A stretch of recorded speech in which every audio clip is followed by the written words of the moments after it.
1992 yilda ishlab chiqarilgan Mercedes dubl kabina sotiladi. Motori 601.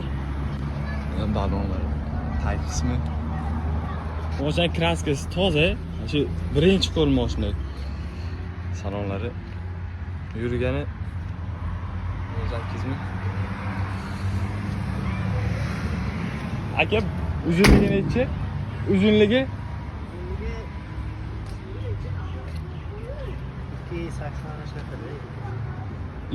3 metrda.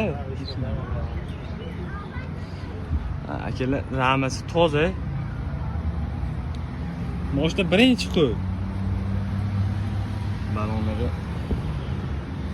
asosan mol tashiyman deganlar uchun mana bozorga tayyor mashina. Ruli mexanika. Yana yon turmushi. Mashina umuman rasvoti yo'q. Qiziqqanlar bo'lsa, pulini 8000 ozgina o'tib beramiz barakasiga. Zavoddan ham orqa qismi.